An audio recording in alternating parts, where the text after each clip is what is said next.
John, this is Sue. Good on the plane? Yeah, good?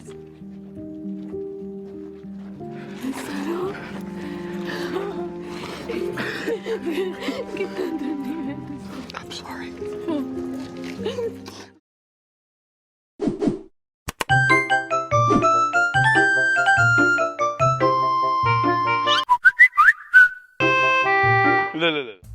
Hello auntie, hello uncle, kembali lagi di channel tontonan favorit kalian, OP, channel yang selalu setia membawakan film-film yang pasti ada di list tontonan favorit kalian, anjay.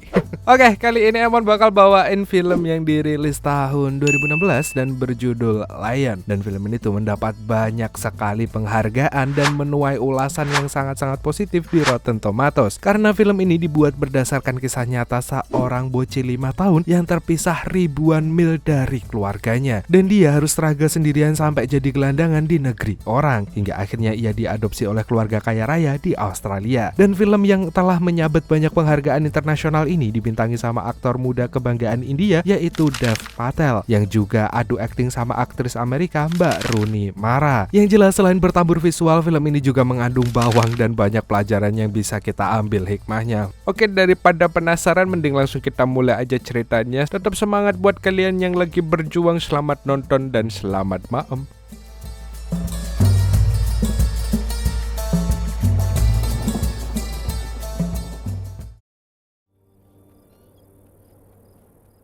Film dibuka dengan menampilkan seorang bocil yang berlarian di tempat yang sangat gersang di sebuah kota kecil di India. Nah, bocil itu bernama Saru. Dia sedang menunggu abangnya, si Gudu, yang baru pulang kerja. Itu pun mereka nggak langsung pulang ke rumah dan Gudu masih harus kerja lagi buat mencari batu bara dari kereta pengangkut. Sementara Saru kecil yang belum ngerti apa-apa, dia cuma ikut-ikutan abangnya mencari batu bara di kereta, walaupun harus menghindari amukan petugas.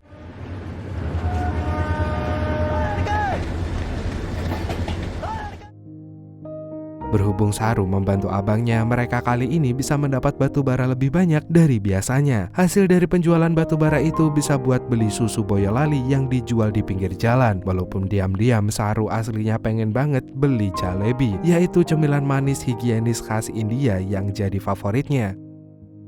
Dan setelah lelah bekerja sendirian, dua kakak beradik ini pun akhirnya memutuskan untuk pulang. Walaupun harus berjalan berkilo-kilometer melewati hutan dan tanah lapang untuk sampai ke rumahnya. Dan saat tiba di rumah, mereka langsung disambut sama ibu dan juga adik kecil mereka yang bernama Shekila. Gudu dan juga Saru kemudian makan malam, sementara sang ibu hanya memandangi mereka sambil menahan lapar.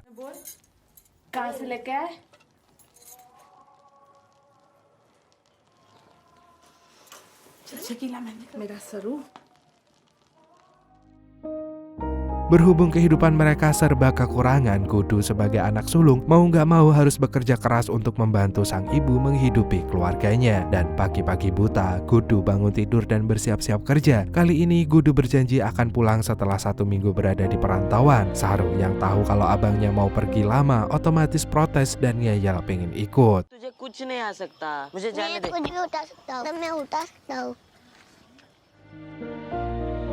Gudu awalnya keberatan, tapi karena Saru tantrum, akhirnya dengan berat hati Gudu ngajakin ia pergi. Mereka berdua lalu naik sepeda ontel menuju stasiun, kemudian lanjut naik kereta. Lalu entah berapa jam lamanya Gudu pun membangunkan Saru yang tertidur pulas karena mereka sudah sampai di tempat tujuan.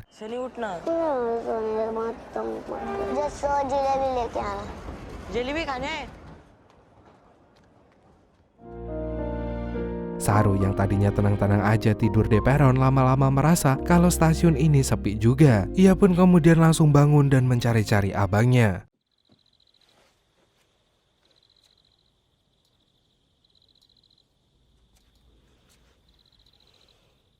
Karena nggak ada di stasiun, Saru juga mencari abangnya di gerbong kereta. Dan sialnya Saru malah ketiduran di sana. Esok harinya Saru pun bangun. Itu juga karena dia sadar kalau keretanya udah bergerak. Saru pun kembali panik dan mencari Gudu. Tapi hal itu hanya sia-sia belaka. Bahkan ketika Saru minta tolong, nggak ada satu orang pun yang mau menolongnya.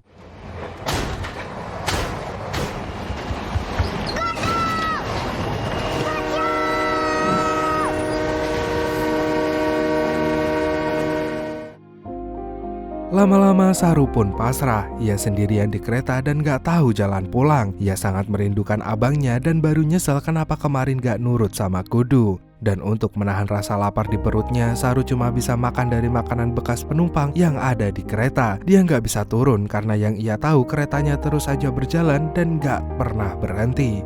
1.600 km jauhnya Saru pun tiba di Kolkata, Benggala Barat. Akhirnya Saru sampai juga di sebuah stasiun yang sangat ramai dan ia berharap bisa menemukan abangnya atau ibunya di sana.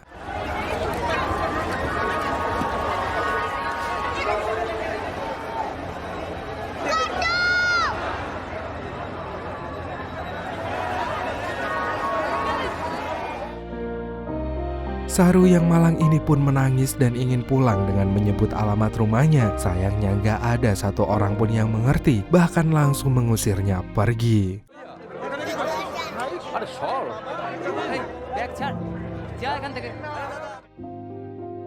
Malam itu Saru gak tahu harus pergi kemana lagi. Dia cuma mengamati keramaian stasiun dan memperhatikan orang-orang gelandangan yang tertidur di sekitar stasiun. Sampai akhirnya ia bertemu dengan seorang bocil gelandangan.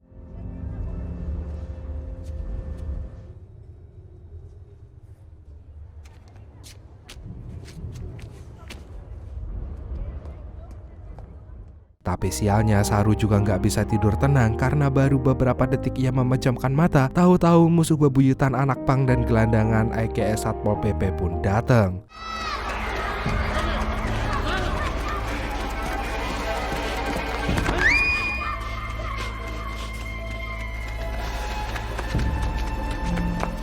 Malam itu Saru nggak tahu harus pergi kemana lagi. Ia pun tiba di tempat asing dan akhirnya ikut tidur di sana bersama orang-orang lain. Keesokan paginya Saru menyadari bahwa dia berada di tempat yang sangat jauh. Dia nggak kenal satu orang pun yang ada di sana. Sialnya lagi Saru nggak paham mereka ngomong apa. Begitu juga dengan orang-orang yang nggak ngerti Saru bicara pakai bahasa apa. Setelah luntang-lantung seharian, Saru pun bertemu seorang wanita yang mengaku bernama Nur.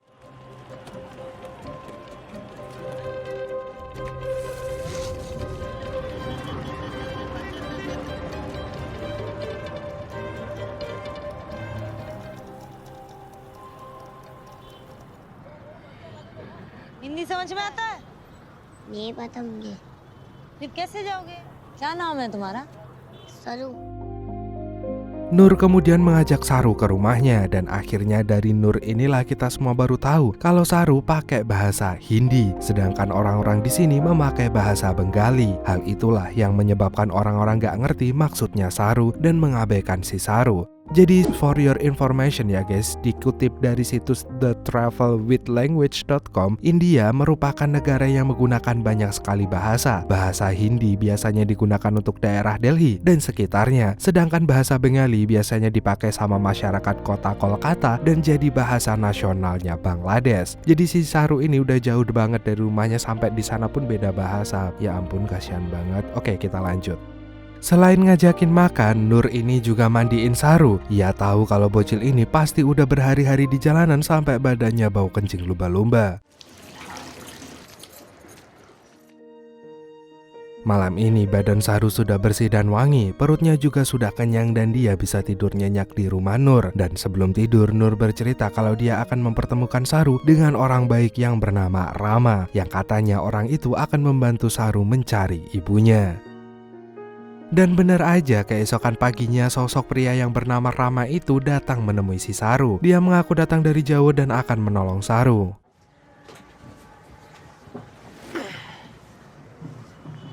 Pass me out. अम्मी के पास। Namun Saru bukan bocil kosong. Diam-diam dia mencurigai kedatangan Rama dan mulai nggak nyaman dengan sosoknya. Hal itu membuat Saru gak enak makan sampai membuat Nur merasa bingung. Nur lantas berusaha membuat Saru dekat dengannya kembali. Tapi kali ini Saru juga gak percaya lagi sama si Nur. Jadi ia pun melarikan diri.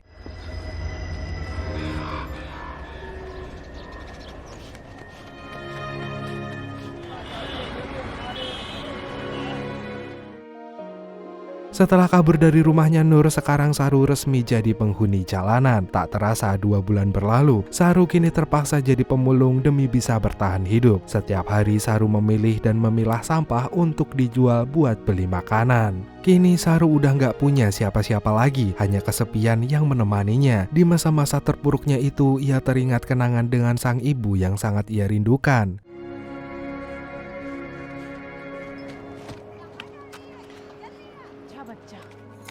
अच्छा बच्चा अच्छा बच्चा मेरा अच्छा बच्चा कौन है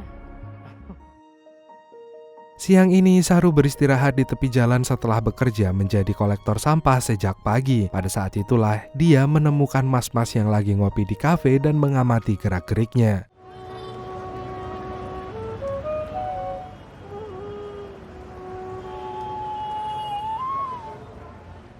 Lama-lama mas-mas itu melihat Saru dan tertarik pada bocil satu ini. Maka ia pun ngajakin Saru ke kantor polisi dan menyadari kalau Saru ini adalah bocil yang tersesat. Untuk itu pihak kepolisian membuat pengumuman di koran, sedangkan Saru dibawa ke tempat penampungan anak jalanan.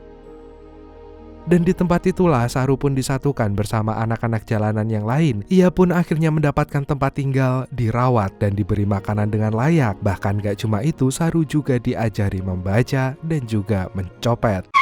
Apa nyopet mana? Bahkan gak cuma itu, Saru pun juga diajari membaca. Meski sekarang kehidupannya lebih baik dibandingkan di jalanan, Saru masih merasa hampa. Bukan ini tempat yang ia mau. Yang ia inginkan hanyalah rumah.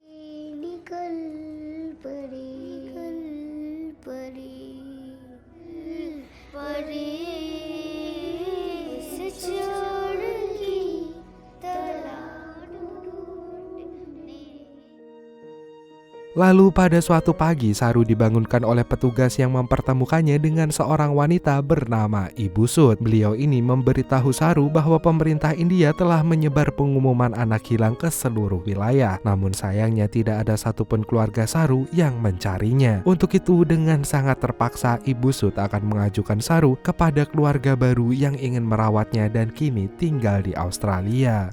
ये जॉन है और ये सू है।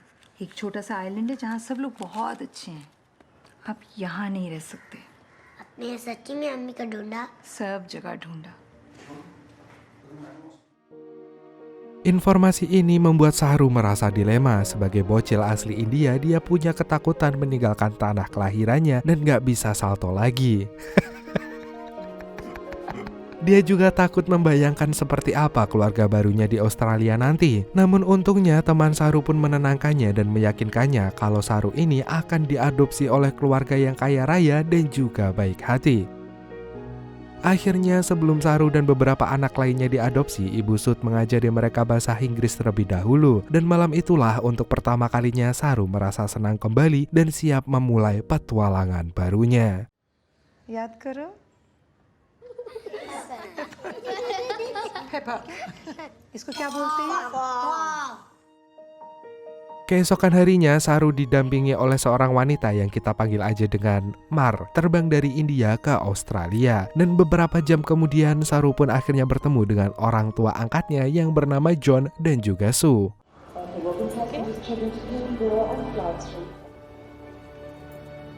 Hello, I'm John. This is Sue. Good on the plane? Yeah, good. Sudah dari pertemuan pertama ini, Sue tampak tertarik dengan si Saru. Wanita itu yakin kalau keputusannya mengadopsi seorang anak India adalah keputusan yang tepat. Dari sorot matanya aja, Sue tahu kalau Saru ini bocil yang cerdas dan bisa salto di pinggir kali. Begitu sampai di rumahnya, Sue pun bisa melihat Saru yang tampak penasaran dengan seisi rumah. Dan dengan semangatnya, Sue mengenalkan Saru pada benda-benda yang ada di rumahnya. Do you know what a television is? Mereka bertiga pun kemudian makan malam, dan pada kesempatan inilah Saru memamerkan hasil belajar bahasa Inggrisnya dari Ibu Sud di hadapan orang tuanya. What was it? Paper. Very good. Kedatangan Saru memang bagaikan anugerah paling indah dalam hidupnya Su. Ia terus-terusan mengamati Saru dan berjanji akan merawatnya seperti darah dagingnya sendiri. Su yakin kalau Saru pasti punya banyak cerita dan apapun ceritanya nanti Su akan selalu ada untuk mendengarkannya. 1 tahun telah lewat, keluarga Su dan John kembali diliputi kebahagiaan setiap hari berkat kehadiran Saru. Karena hari itulah mereka pun berdua kemudian memutuskan untuk mengadopsi seorang putra lagi dari India yang kali ini bernama Mantosh. Hey, man. It's been a long flight. Sayangnya Mantosh jauh berbeda dengan Saru. Ia punya masalah mental yang tentu butuh kesabaran ekstra untuk merawatnya. Pada saat itulah Saru merasa kalau kedatangan Mantosh adalah investasi bodong yang justru membuat Su dan John sendiri merasa sedih. John, stop him! Stop him! Not your head! Not your head! You're right. It's better now. Makanya ketika Su menyendiri di ruang makan, Saru berusaha memahaminya dan memberinya kekuatan kalau segalanya akan baik-baik aja. Saru yang masih kecil itu sudah bertekad jika ia tak akan membiarkan ibunya itu sedih berlarut-larut.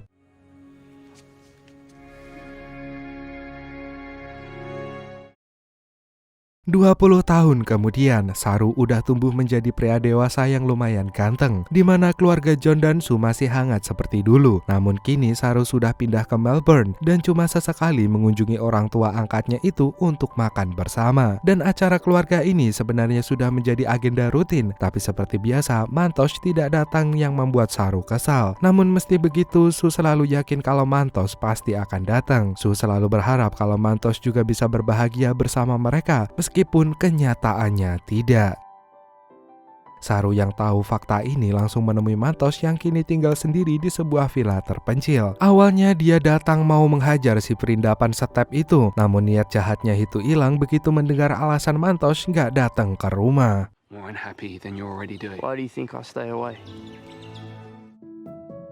Tahun demi tahun telah berganti dan pada tahun 2008 Saru bertemu dengan seorang cewek cantik bernama Lucy. Keduanya bertemu di sebuah kesempatan hingga Saru menyadari kalau ia jatuh cinta pada pandangan pertama. Apalagi ketika ia juga tahu kalau Lucy ini adalah sosok cewek yang gak cuma cakep tapi juga pintar. Hospitality industry can really bring infrastructure. But you like cricket though, right?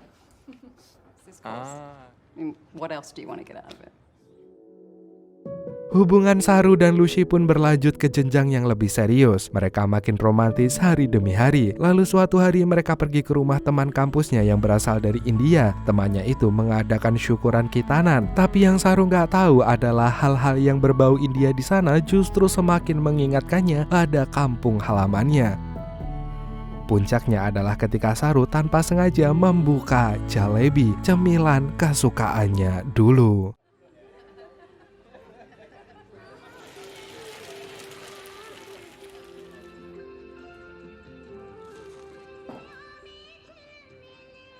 You okay? I'm lost. Berawal dari jalebi itulah Saru yang tadinya mengaku anak adopsi dari Kolkata akhirnya mengaku kalau dia sesungguhnya anak hilang gara-gara salah naik kereta. Sampai sekarang Saru nggak tahu asalnya dari mana dan dia belum pernah bertemu dengan keluarga kandungnya sejak saat itu. Dan cerita ini pun membuat teman-temannya merasa prihatin. Mereka lantas memberi usul kepada si Saru untuk mencarinya aja lewat Google Earth. Setidaknya Saru masih ingat dengan detail lingkungan stasiunnya, jadi ia bisa mulai pencariannya dari sana. That you were on the train? That's it. Have you heard of this new program, Google Earth?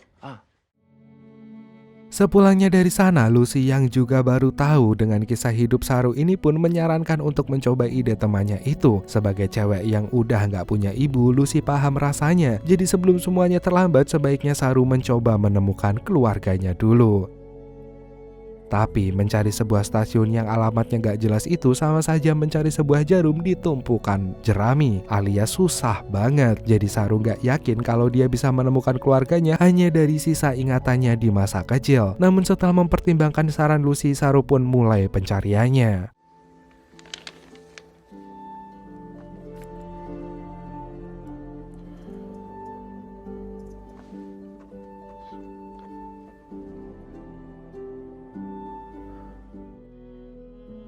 Sayangnya hingga 2 tahun kemudian pencarian itu belum juga membuahkan hasil. Setiap pagi Lucy menemukan Saru yang tertidur di ruang tamu setelah semalaman begadang untuk mencari tempat kelahirannya. Untuk itu pagi ini Lucy pun mengajak Saru untuk berolahraga. Niatnya buat refreshing biar nggak terlalu stres, tapi Saru aslinya sudah frustasi. Di saat pencariannya nggak segera menemukan jawaban, dia selalu terbayang-bayang oleh abangnya yang telah menghilang.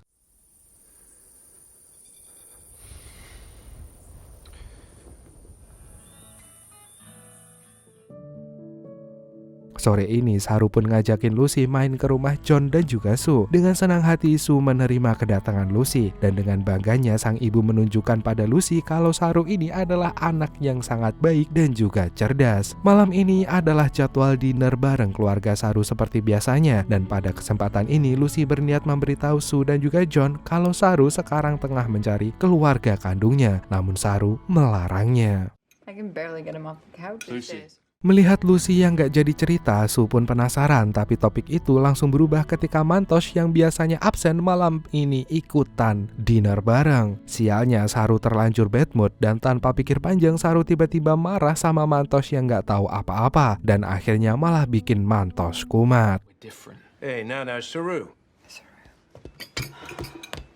Hey, no. Nice one, mate. I hate what he's done to you. Esok malamnya, Lucy dan Saru pergi ke pesta bersama teman-temannya. Di situ Lucy terlihat sangat menikmati pesta, berbeda 180 derajat dengan Saru yang tampaknya gak nyaman di sana. Lucy pun menghampirinya buat bersenang-senang, namun gak disangka Saru malah memarahinya. Stop. Loose. Yeah. Okay.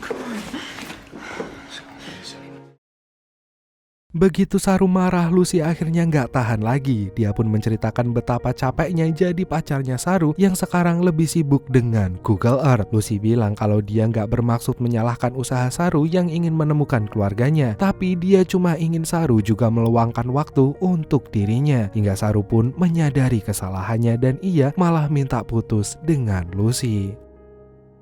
Setelah putus dari Lucy, Saru semakin rajin mencari keluarganya. Dia bahkan keluar dari pekerjaannya karena semakin Saru mencari, dia jadi ingat hampir semua masa kecilnya saat masih bersama keluarganya. Gara-gara dorongan itulah Saru bertekad menemukan ibu kandungnya. Dan seperti gak kenal waktu, siang dan malam Saru terus menandai stasiun di area yang udah ia lingkari. Sayangnya hasilnya tetap nihil. Saru belum mendapat titik terang sama sekali.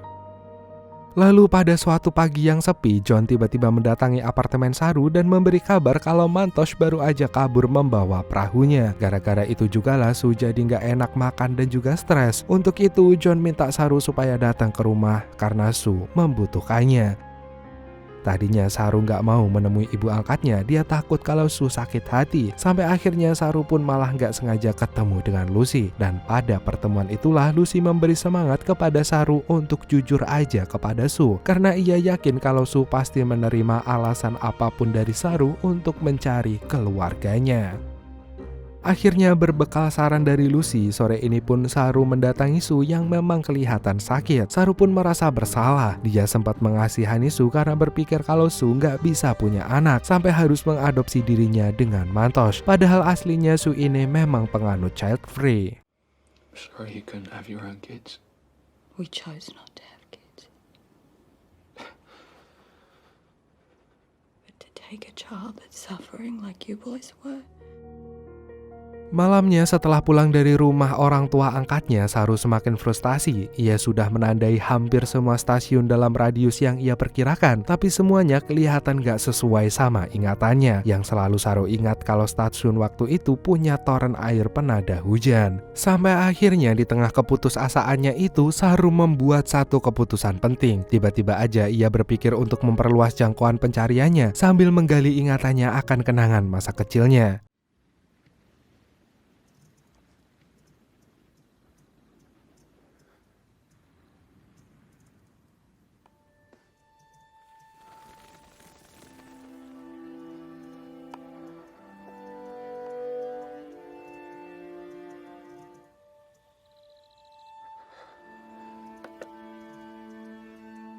Dan ingatan Saru ini menimbulkan rasa rindu dan penasaran yang ada di dalam diri Saru, hingga ia pun menemukan sesuatu yang sudah lama ia cari-cari, yaitu rumah yang sangat ia rindukan.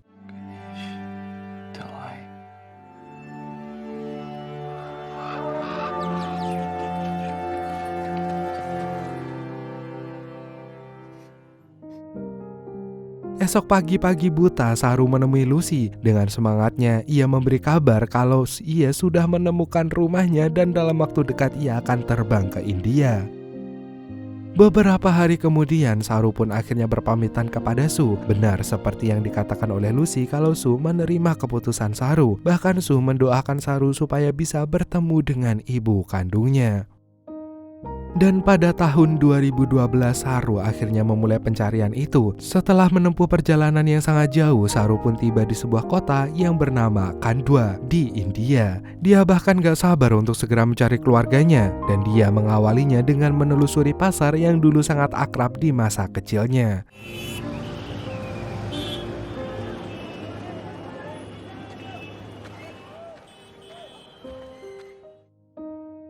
Dan dari pasar itulah Saru menelusurinya dengan melewati hutan dan tanah kering yang dulu ia jadikan tempat bermain dengan kakaknya. Dan perjalanan itu pun masih berlanjut sampai ia menemukan sebuah pemukiman padat yang rasanya sangat familiar. Disinilah Saru akhirnya menemukan rumahnya yang dulu yang ternyata sudah terbakar. Saru hampir aja kecewa ketika ia justru bertemu dengan seseorang.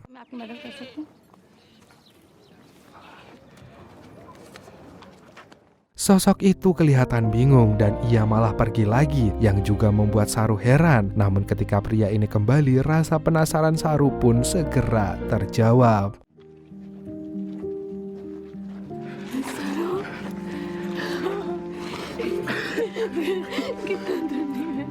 I'm sorry.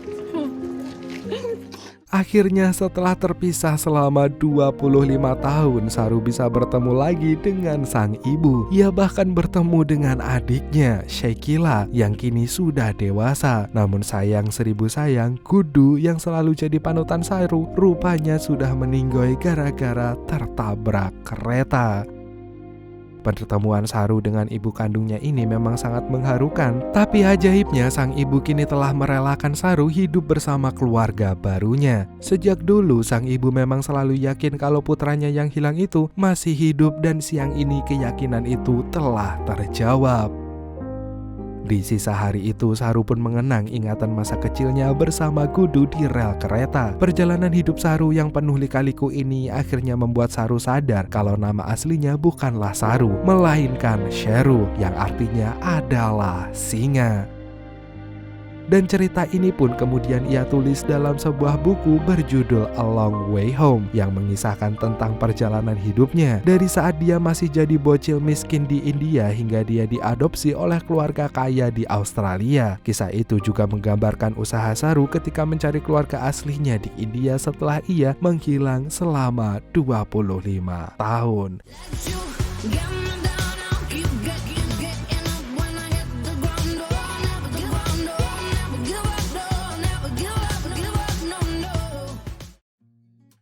Dan filmnya pun tamat. Oke, dari cerita ini kita bisa nyimpulin gak ada usaha yang sia-sia guys. Pencarian Saru yang sangat panjang itu bisa membuahkan hasil walaupun penuh dengan keringat dan air mata. Tapi ada satu hal yang aku note di sini. Apa itu? Dia kan pernah galau tuh, pasti nyari stasiunnya dari ingatannya itu susah banget. Tapi kenapa dia berhasil menemukannya? Karena dia mulai untuk mencari. Dia gak bingung. Dia bingung, tapi dia mulai untuk melakukan sesuatu. Bukan bingung terus, stres, terus overthinking, habis itu bunuh diri. Gak gitu ya guys ya. Jadi pada satu hal yang harus kita ingat baik-baik, kalau lagi diajak adik atau keponakan ke tempat umum, jangan sampai teledor. Bocil-bocil kan belum paham sama bahaya. Jadi harusnya kita yang udah dewasa, inilah harus, gak gimana sih tulisannya jelas. Ya pokoknya itulah. Sekian dulu dari Emon. See you next time dan dadah. Kencengin lagunya yuk. Don't say we didn't. I was your first love and you were my first one. Cheers to all the memories, the venom and the remedies. Yeah, promise I won't forget. Yeah, maybe it's something in the water.